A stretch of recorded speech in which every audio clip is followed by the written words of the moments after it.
नमस्कार दोस्तों, मेरा नाम है सुधीर। आप देख रहे हैं डिजिटल एटमी। दोस्तों, आज मैं भारत के ऐसे दिग्गज लीडर के बारे में आपको बताने जा रहा हूं जिन्होंने भारत की डायरेक्ट सेलिंग में ही नहीं, इसके अलावा स्टार्टअप के ब्रांड्स में भी अपना सफल योगदान दिया है। जी हाँ, हम बात कर रहे हैं रितेश रंगारे जी की। एक लोअर मिडिल क्लास फैमिली से बिलोंग करने के बाद भी उन्होंने हिम्मत नहीं हारी और पढ़ाई पर ज़्यादा से ज़्यादा ध्यान देते हुए AIEEE का एग्ज़ाम निकाला और इसके बाद NIT कालीकट केरल में सिविल इंजीनियरिंग में दाखिला लिया। कॉलेज में पढ़ाई करने के साथ साथ उन्होंने 21 साल की उम्र में एक किताब लिखी और इसी के साथ पहली बार उन्होंने डायरेक्ट सेलिंग और नेटवर्क मार्केटिंग कंपनी के बारे में सुना और यह मॉडल उन्हें इतना ज़्यादा अच्छा लगा कि उन्होंने बिना समय गंवाए तुरंत ही उस भारतीय डायरेक्ट सेलिंग कंपनी से जुड़ने का फैसला किया। बहुत ही कम समय में उस डायरेक्ट सेलिंग कंपनी में एक अच्छी पोजीशन बनाई और कॉलेज में इस तरीके की कोई गतिविधि में पाबंदी होने की वजह से उनका नेटवर्क ध्वस्त हो गया। लेकिन रितेश रंगारे नेटवर्क मार्केटिंग की पावर समझ चुके थे, इसलिए इसके बाद भी उनका एथिकल, स्टेबल, दूरदर्शी कंपनी को सोचने का सफर चलता रहा। लेकिन दुर्भाग्यवश इस तरीके की कोई कंपनी ना मिलने की वजह से उन्होंने एक डायरेक्ट सेलिंग कंपनी के टॉप मैनेजमेंट में काम करना शुरू किया और कुछ ही महीनों में उन्होंने कंपनी में डायरेक्टर की पोजीशन हासिल की और थोड़े टाइम बाद उन्हें कंपनी का पार्टनर बना दिया गया। लेकिन सिर्फ 11 महीने में यह सपना भी उनका टूटने की कगार पर पहुंच गया, क्योंकि अपने डिस्ट्रीब्यूटर से ओवर कमिटमेंट और ओवर फंड डिस्ट्रीब्यूशन के कारण कंपनी ज़्यादा समय तक नहीं चल पाई। पिछले डायरेक्ट सेलिंग कंपनी में अपनी खराब फेस वैल्यू और खुद की नेटवर्क मार्केटिंग कंपनी फेल होने के कारण उन्होंने डायरेक्ट सेलिंग इंडस्ट्री को छोड़ने का निर्णय लिया। इसी बीच कॉलेज के दौरान उनकी लिखी हुई किताब the evolution of an inglorious moron को उन्होंने पब्लिश करने का फैसला किया और सिर्फ 3 दिनों में फ्लिपकार्ट में डेब्यू नॉवल के तौर पर उनकी किताब बेस्ट सेलर बन गई। इसी बीच रितेश रंगारे के हिम्मत न हारने की वजह से उन्होंने अपने दोस्त और कॉलेज के एक सीनियर के साथ फूड चेन ब्रांड गे मॉर्गन स्टार्ट किया। लेकिन बिजनेस के सही संसाधनों के अभाव में एवं फंड की कमी के कारण उनका यह भी बिजनेस असफल रहा। नवंबर 2014 में रितेश ने 3 पार्टनर के साथ मिलकर कस्टमाइज्ड टी शर्ट ब्रांड वेलेंटो की स्थापना की और इस बिजनेस में उन्हें अच्छा खासा रिस्पांस मिलना शुरू हुआ।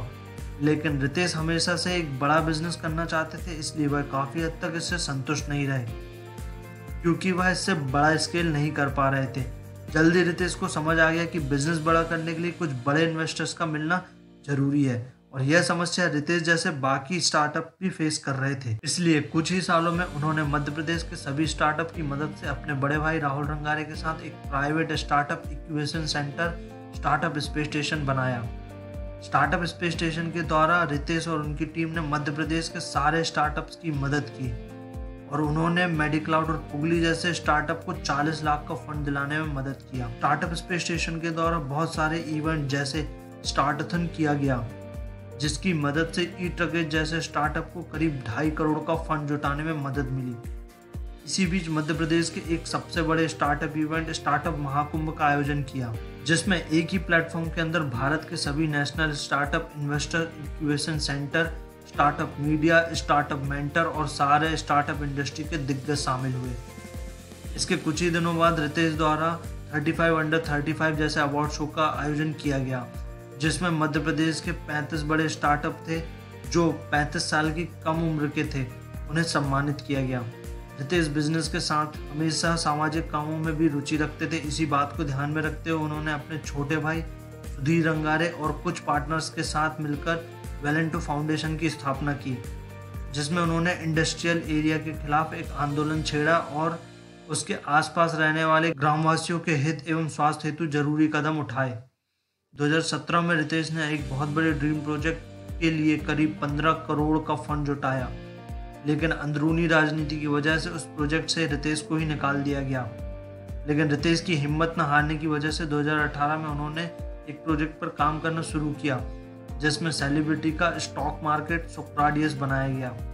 लेकिन प्रोजेक्ट बहुत बड़ा होने की वजह से और सही वेंचर कैपिटल फंड न मिलने की वजह से प्रोजेक्ट को आगे नहीं बढ़ाया गया। रितेश रंगारे हमेशा से एक मार्केटिंग विशेषज्ञ थे।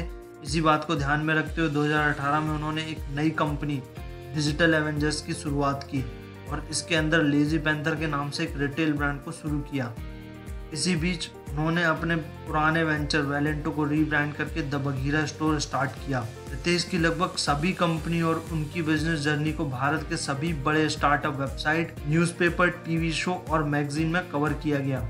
इसके अलावा रितेश को भारत के सभी स्टार्टअप इवेंट में IIT, IIM में चीफ गेस्ट और स्पीकर के तौर पर आमंत्रित किया गया। इसी तरह रितेश रंगारे की जर्नी आज भी अनेक असफलता एवं सफलताओं के साथ आगे बढ़ रही है और हम उम्मीद करते हैं कि यह सिलसिला इसी तरीके से जारी रहेगा। रितेश हमेशा हमें प्रेरित करते रहेंगे और हमारी शुभकामनाएं रितेश रंगारे जी के साथ में है।